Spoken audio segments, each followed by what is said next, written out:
네, 안녕하세요. 오늘은 그 정보 처리 기능사를 준비하기 위해서 주소 지정 방식에 관련된 내용을 한번 살펴보고, 그리고 그 다음에 정보 처리 기능사 기출 문제를 풀어봄으로써 음, 그 정보 처리 기능사를 준비해보는 시간을 갖도록 하겠습니다.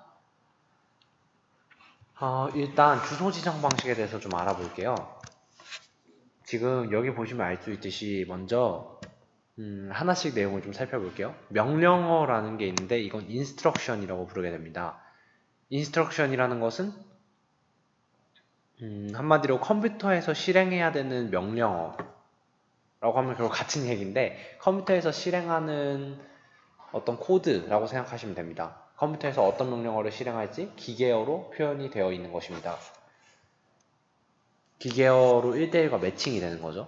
근데 일단 명령어는 연산자부와 자료부라고 부르는데 보통 옵코드와 오퍼랜드라고 부르는 것으로 이루어져 있습니다. 그래서 옵코드는 어떤 명령어를 실행할지 들어 있습니다. 예를 들어서 뭐 더하기라던가 빼기라던가 뭐 AND 연산을 하라던가 그런 명령어가 들어 있고요. n비트면 이에 n승계의 연산자의 종류를 당연히 가지게 됩니다. 그리고 자료부는 데이터나 주소가 들어있습니다. 여기 데이터가 들어있냐 주소가 들어있냐 뭐 이런 거에 따라서 주소 지정 방식이 바뀌게 되는 것입니다. 그래서 뭐 연산자는 뭐 함수 연산, 자료 전달, 제어 입출력 이런 것들이 가능하고요. 뭐 이 연산은 충분히 지금까지 항상 얘기를 했던 거기 때문에 그냥 간단히 읽고 넘어가시면 될 것 같고요. 그 주소 지정 방식 저번에 한번 했던 내용인데 일단 영주소 명령어부터 얘기하겠습니다. 영주소 명령어라는 것은 말 그대로 주소가 없다는 얘기입니다. 그래서 뒤에 오퍼랜드 부분이 없고 옵코드로만 구성이 됩니다. 그렇기 때문에 예를 들어서 뭐 옵코드가 뭐 더하기다. 그럼 뭐하고 뭐를 더해야 될지 전혀 나와 있지 않잖아요. 그렇기 때문에 스택에 있는 자료를 이용해서 사용하게 됩니다. 그렇기 때문에 뭐 자료가 남지 않고요. 스택에서 연산을 해서 스택에 다시 넣는 그런 방식으로 진행된다고 보시면 되고요. 1주소 명령어 같은 경우는 오퍼랜드가 하나입니다. 그래서 누산기라는 것이 있는데 거기 어떤 데이터가 저장이 되어 있는 거예요. 임시로. 그래서 거기 있는 거와 오퍼랜드와에 있는 값과 서로 연산을 해서 결과는 다시 누산기에 저장하게 됩니다.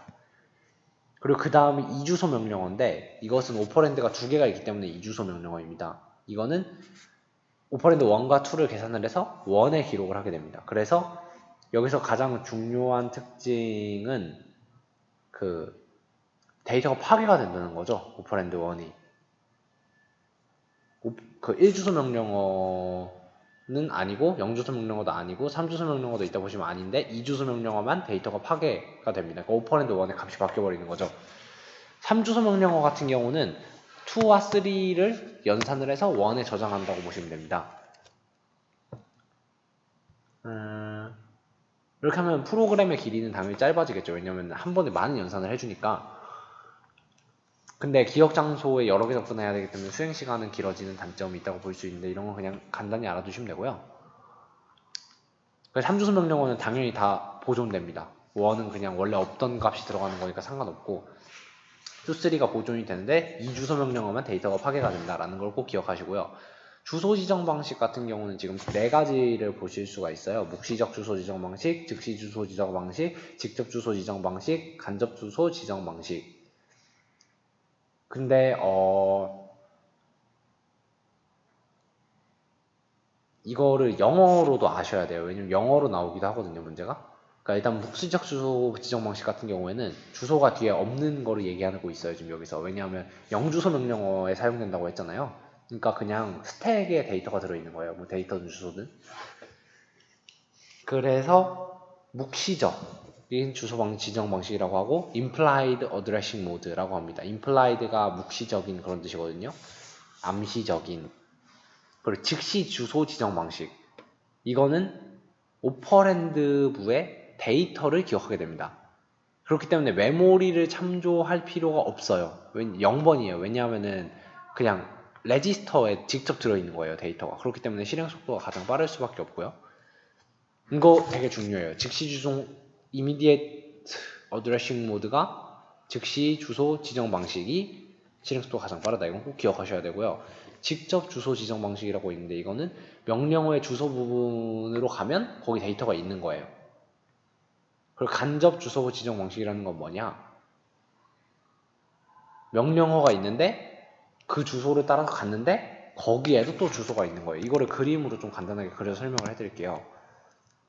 일단 묵시적 주소 지정 방식은 그냥 뭐 스택에 들어있는 거니까 그냥 그런 거라고 생각하시면 되고, 여기 뭐 이렇게 오퍼랜드가 있잖아요. 오퍼랜드 레지스터, 레지스터에 들어있겠죠. 원래 명령은 다 레지스터에 들어가니까. 그러니까 여기는 레지스터라고 쓸게요. 레그 즉시 주소 지정 방식 같은 경우는, 그리고 여기 옆에 램도 그릴게요. 그러니까 메모리죠, 메모리. 보통 램이라고 쓰면 됩니다.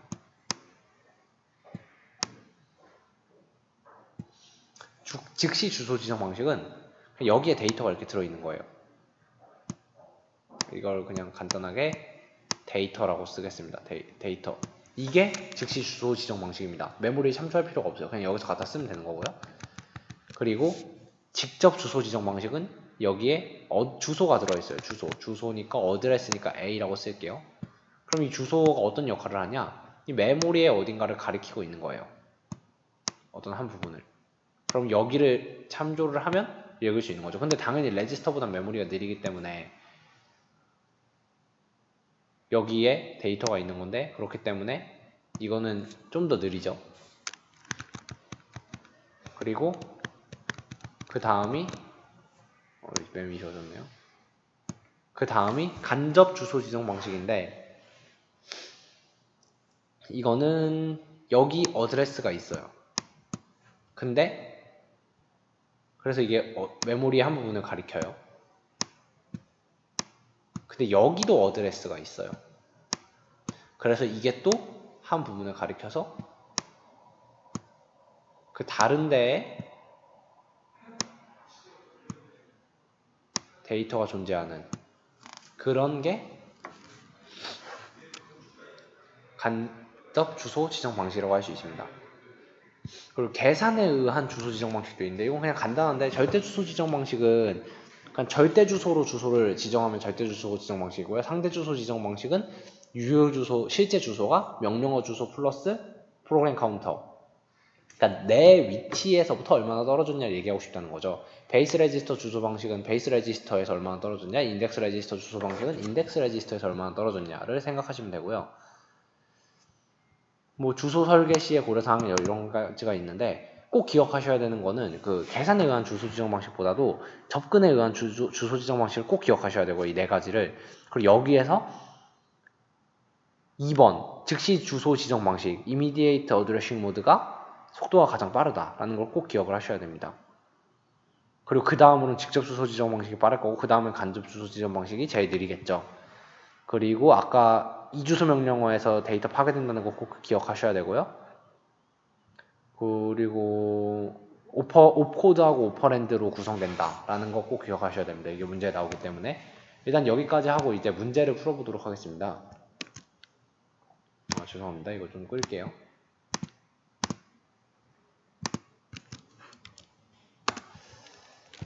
구글로 들어가셔서요. 정보 처리 기능사 객출 문제로 들어가겠습니다.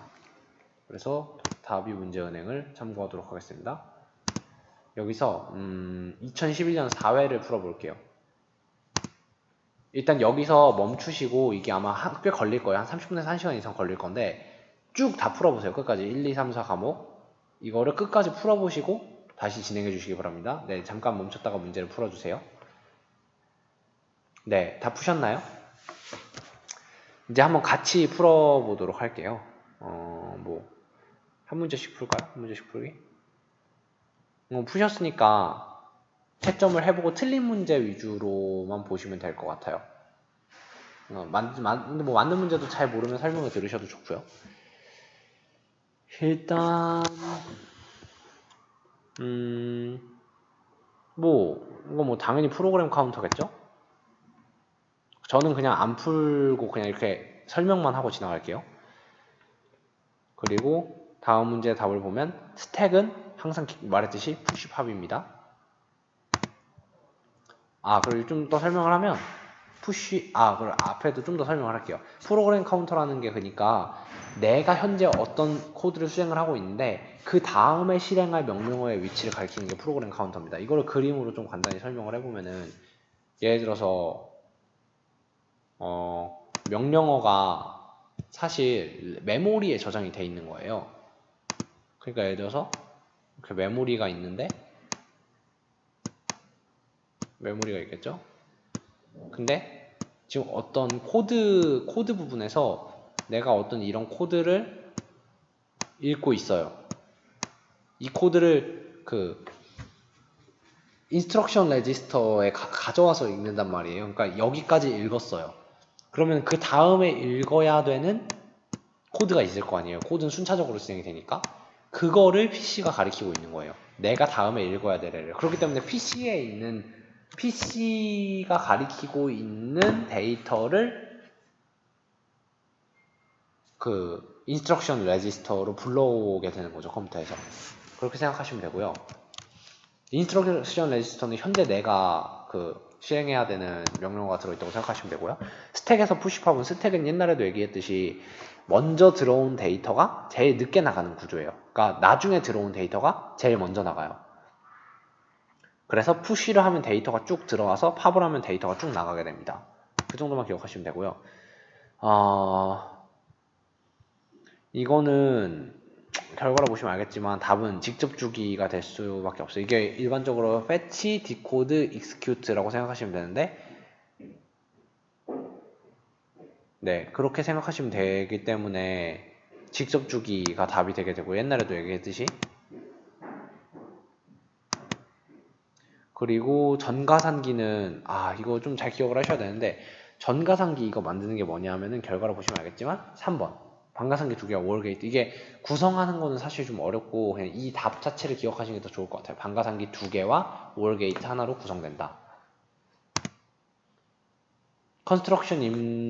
컴플렉스 인스트럭션 셋 컴퓨터라는 거는 이게 뭐냐 하면은 지금 답을 보시면은 답이 4번이잖아요. 그러니까 이게 컴플렉스잖아요. 복잡한 거예요. 그러니까 명령어가 되게 많고 주소 지정 방식이 다양하고 가변 길이가 변할 수 있는 명령어 형식이어서 명령어들을 복잡하게 만들어 놓은 컴퓨터예요. 그렇기 때문에 얘는 단일 사이클의 명령어를 실행하기 쉽지 않죠. 이거의 반대말인 SISC가 있는데 그건 Simple Construction Set 컴퓨터인데 그런 경우는 반대죠. 명령어가 적고 단일 사이클에 실행할 수 있고 그런 다른 방식의 컴퓨터라고 생각하시면 되고요. 이거는 제가 다루지 않은 부분이기 때문에 나중에 하도록 하고 넘어가도록 하겠습니다. 존 비트에 관한 얘기는 가상 메모리를 사용하는 목적으로 가장 옳은 것은 이거는 가상 메모리라는 건 뭐냐면은 실제로 내가 램이 1기가가 있지만 32비트 컴퓨터라면 램을 4기가처럼 쓸 수 있게 해주는 거예요. 근데 그런 현상이 어떻게 1기가인데 어떻게 4기가를 쓸 수 있냐? 그게 하드에 저장을 해놔요. 페이지라는 단위로. 그거 뭐 자세하게 아실 필요는 없는데 어쨌든 주기억 장치의 용량 제한으로 발생하는 문제 해결이 답이라는 걸 기억하셔야 돼요. 그러니까 이게 무슨 얘기냐면 램이 용량이 1기가예요. 아니면 512메가예요. 아니면 128메가예요. 옛날 같은 경우에는 부족하잖아요. 그러니까 그런 문제를 해결하기 위해서 가상 메모리라는 걸 사용을 해서 그걸 하드디스크에 메모리를 임시적으로 저장을 해놓는 거죠. 근데 물론 이건 하드에서 가져오는 거기 때문에 속도가 느리게 됩니다. 그래서 어쨌든 주기억 장치가 용량이 적기 때문에 부족하기 때문에 그런 문제를 해결하기 위해 나온 게 가상 메모리고 말 그대로 가상적인 메모리입니다. 그 다음에 감상기, 보수기, 누산기, 가상기 이거 뭐 딱 보면 다 알죠. 당연히 연산 장치겠죠. 답 체크 안 한다 그랬는데 답 체크했네요. 이것도 뭐 당연히 A가 1이고 B가 0일 때만 지금 출력이 나오잖아요. 당연히 A 곱하기 B나 4번일 수밖에 없습니다. 이거를 잘 모르시면 꼭 물어보셔야 돼요. 저한테. 왜냐하면 되게 기본적인 내용이기 때문에 8비트를 1워드로 사용하는 컴퓨터에서 옵코드를 3비트로 사용하면 인스트럭션을 몇 개 사용해요. 이거 결국 옵코드가 3비트라는 게 제일 중요한 거거든요. 이러면 인스트럭션은 그냥 8개입니다. 왜냐하면 3비트로 표현할 수 있는 건 최대 8가지인데 옵코드가 인스트럭션의 종류를 나타내는 거잖아요. 답 체크 안 한다 그랬는데 그러니까 당연히 8가지가 될 수밖에 없는 거고요. 요 논리식을 간단히 한 결과를 보겠습니다. a 플러스 1, b 플러스 1 당연히 그냥 1입니다. 그리고 1 곱하기 1 당연히 1입니다. 그리고 플러스 c 1 플러스 c 해봤자 1입니다. 그래서 답은 1번입니다. 이게 제가 많이 다룬 내용이기 때문에 이렇게 그냥 하고 넘어가는데 이해가 안 되시면은 꼭 저한테 말을 하셔야 되고요. 이건 그냥 한 번 더 짚고 넘어가도 a 플러스 한 번 더 짚고 넘어가면 a 플러스 1이 있잖아요. 일단 안 적을게요. a 플러스 1이 있잖아요. a 플러스 1은 1이에요. 왜냐? a 또는 1의 5월이니까 둘 중에 하나가 1이면 1이니까 당연히 1이겠죠. 그리고 and b 플러스 1도 당연히 같은 이치로 1이겠죠. 그리고 플러스 c. 그리고 항상 얘기했듯이 사칙연산처럼 and 연산을 먼저 하고 5월 연산 나중에 하는 겁니다. 근데 1 and 1을 해요. 그럼 당연히 1이죠. 그러니까 1 플러스 c가 되겠죠. 그럼 아까랑 마찬가지로 1 플러스 c는 당연히 1이 되겠죠. 네, 당연한 이치고요. 다음 넘어가서 다음과 같은 잠시만요. 잘 되고 있네요. 논리식으로 이거 SC 있는 거면 당연히 이거 가산기라는 걸 알 수 있어요. 왜냐하면은 근데 꼭 그런 건 아닌데 어쨌든 썸하고 캐리올림이 있으니까 당연히 가산기일 거라는 생각을 알 수 있고 뭐 감산기일 수도 있긴 하겠죠. 근데 지금 보면은 A, B 둘 중에 하나가 1일 때만 1이 나오고 둘 다 1이면 캐리가 생기고 그러니까 당연히 이거는 가산기라는 걸 알 수 있는데 두 개밖에 없잖아요. 인풋이 종류가. 그럼 무조건 반가산기예요. 인풋이 3개가 있어야 정가산기가 될 수 있습니다.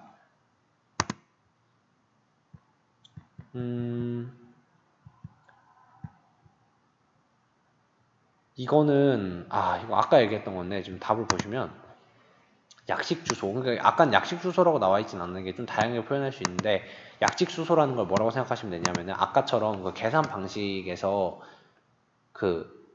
나의 주소는 일부분이지만 뭐 내 거에서 더한다던가 베이스 어드레스에서 더한다던가 그런 것들이 있었잖아요. 그게 약식 주소 방식이라고 생각하시면 되고요. 묵시적 주소 방식을 이용하는 레지스터는 주로 어떤 레지스터를 사용하여 연산을 수행하는가? 이거 다 보시면 알겠지만 이게 accumulator 이거 아까 보여드렸던 건데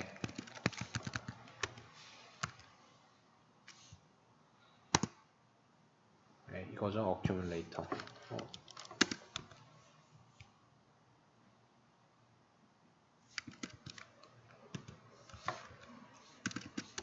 accumulator.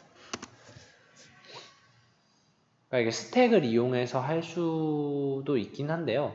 아까 얘기했듯이 누산기를 이용해서 한다고 볼 수도 있습니다.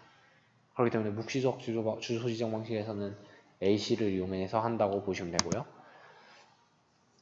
이거는 뭐 되게 쉬운 건데 지금 A에 낫이 붙었으니까 A가 0101로 바뀔 거고 근데 그걸 AND를 했으니까 01, 01이니까 1이 겹치는 부분이 두 번째밖에 없으니까 0100이 되겠네요. 4번. 네, 아주 쉬운 문제고요. 꼭 맞추셔야 됩니다. 이런 문제는. 제어 논리 장치 CLU와 산술 연산 장치 ALU의 실행 순서를 제어하기 위해 사용하는 레지스터는 이거 다 보시면 알겠지만 플래그 레지스터인데 이게 왜 플래그 레지스터냐 하면은 그 제어 논리 장치하고 이거 실행수 제한다는 게 무슨 말이냐면 먼저 돼야 되는 거를 잘 조절을 해야 돼요. 안 그러면 꼬일 수도 있으니까. 그래서 플래그 레지스터라는 게 깃발이란 뜻이잖아요. 플래그가. 그래서 이거를 보고 실행 순서를 제어한다. 이렇게 생각하시면 되고요. 초당 100만 개의 명령어. million instruction per second. 항상 얘기했던 거고요. 주소 지정에 2개의 레지스터가 사용된다. 순차적인 주소 지정에 유리하다. 이거는 답이 뭘까요? 이거는 그러니까 색인이 인덱스 어드레싱이라고 생각하시면 되거든요. 근데 이거는 아까는 사실 안 다뤘던 건데 이거 좀 검색을 해드리면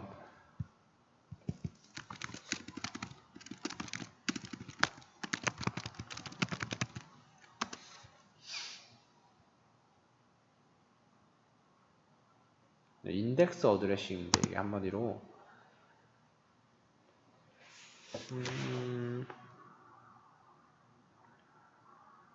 그러니까 여기 보면 피연산자의 주소를 명령어 부분의 주소 부분과 색인 레지스터에 의해 결정하는 방법.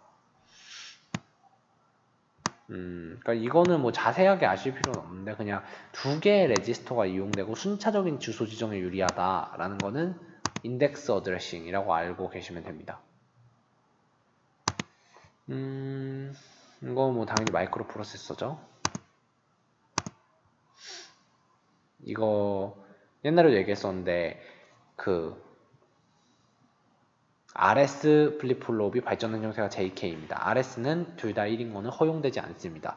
JK에서 둘 다 1이면은 값이 마구 바뀌게 됩니다. 그래서 셋도 클리어도 노체인지도 아닌 컴플리먼트, 이게 뜻을 잘 모르실 수도 있는데 그게 이렇게 컴플리먼트라 그래서 이렇게 왔다 갔다 하는 거예요. 0과 1로. 네, 이렇게 해서 풀면은 뭐 쉽게 풀 수 있고요.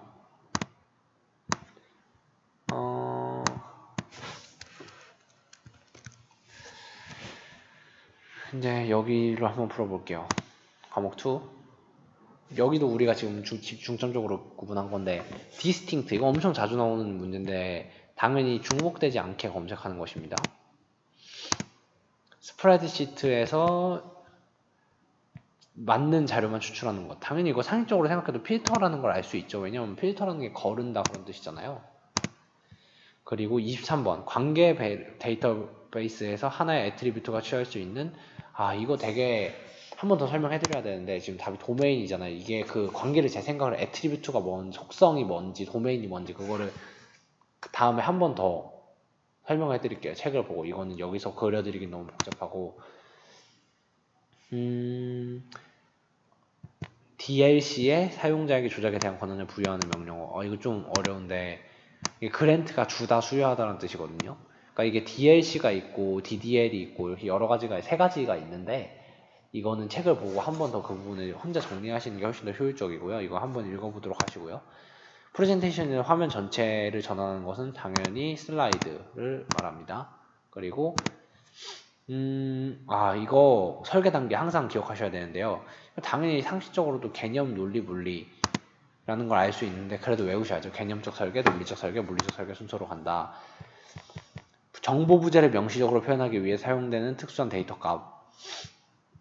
이거는 좀 제가 다룬 내용은 아닌데 원래 너를 이용하게 됩니다. 이거는 이거 기억하셔야 되고요. 정보 부재는, 그러니까 정보 부재라는 게 뭐냐면 정보가 없다. 그걸 명시적으로 표현한다. 즉 너를 써야 되는 거죠. 이거는 셀이죠. 스프레드시트의 그 사각형들은 가상 테이블, 하나의 기본 테이블로부터 유도되어지는 가상 테이블. 이거는 답을 보시면은 뷰라고 돼 있는데 이게 이거 제가 설명을 드렸는지 잘 기억이 안 나는데, 그러니까 그 셀렉트 같은 걸 해가지고 유도되어서 만들어지는 그 임시의 그거를 뷰라고 보시면 됩니다. 테이블을 제거할 때는 이게 지금 아마 둘 중에 헷갈리실 거예요. 드랍이냐 딜리트냐. 근데 이건 당연히 답은 드랍입니다. 왜냐하면 딜리트는 어떤 그 요소들을 삭제할 때 쓰는 거고요. 어떤 특정 것들을 삭제할 때, 테이블 자체를 제거할 때는 드랍을 사용하는, 이게 아예 범주 자체가 달라요. 잘 구분을 하셔야 되고요.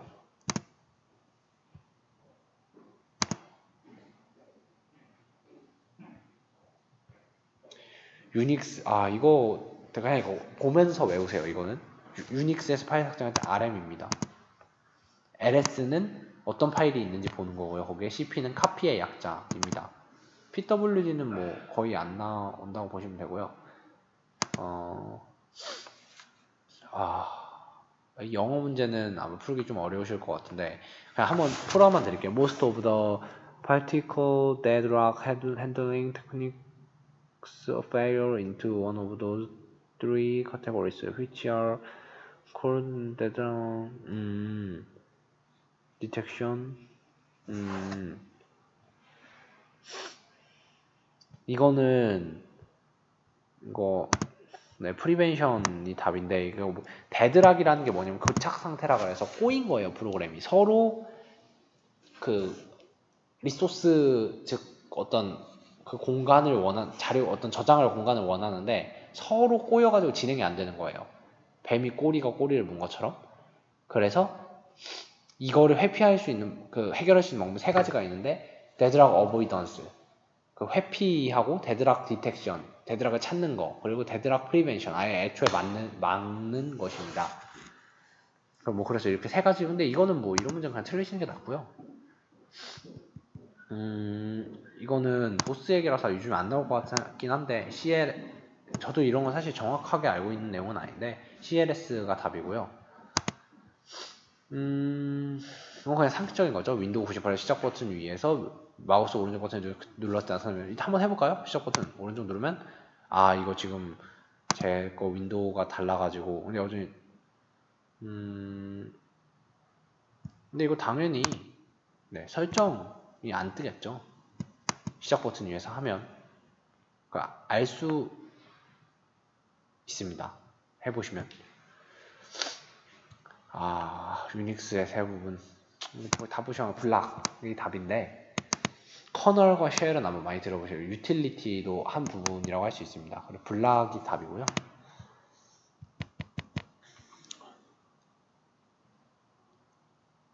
이거 교착 상태 아까 말했던 데드락입니다. 이게 그러니까 서로 꼬이고 꼬여서 그냥 망한 거예요. 그냥 꼬리를 꼬리에 물어서 이제 서로 풀릴 수 없는 상태에 빠진 거고요. 반환 시간 증가가 답일 리가 없겠죠. 뭐 설명이 없는데 어떡하라는 건지 모르겠네요. 일단 넘어가고요. 마우스 작업 표시줄이겠죠. 작업 표시줄 이거 이게 앞에 거랑 섞인 것 같은데 일단 넘어갈게요. 애트리브의 도스는 요즘 안 나오는 추세인 것 같은데 이건 그냥 넘어가도록 하겠습니다. 이건 좀 이런 것까지 알기 좀 힘들어서 파인드겠죠 당연히.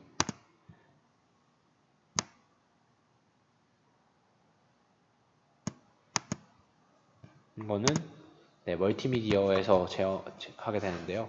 이런 거는 뭐 그렇게 많이 나오는 문제는 아니고 좀 틀려줘도 큰 문제는 없습니다. 사실 이런 거는 좀 맞춰줘야죠. 설명으로 틀린 것은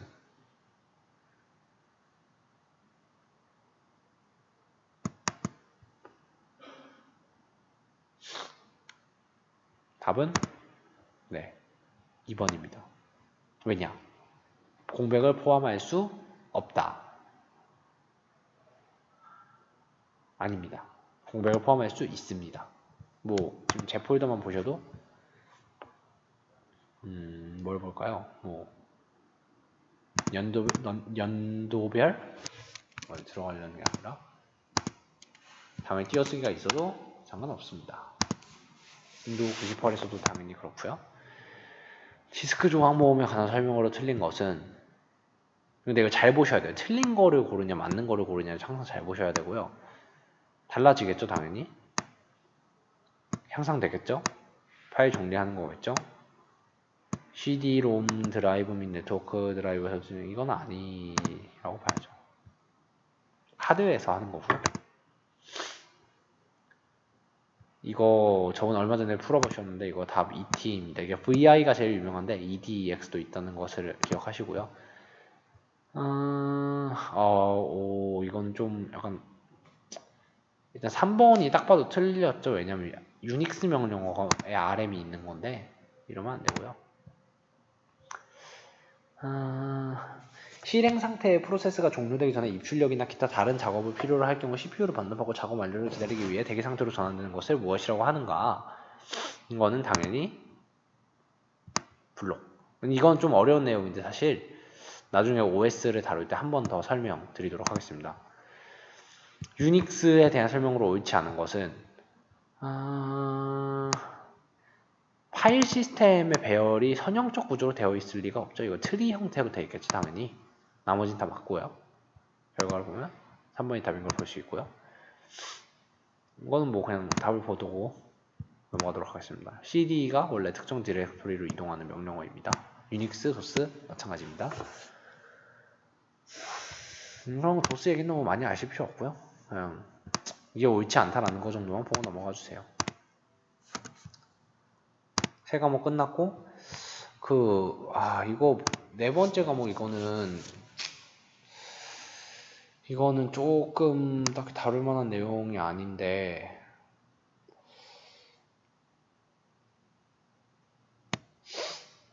이거는 그냥 다음에 하도록, 이거는 좀 따로 공부를 또 해야 되는 부분이라 저희가 다른 부분이 아니라서 일단 오늘은 여기까지 하고 끝내는 걸로 하도록 하겠습니다. 수고하셨습니다.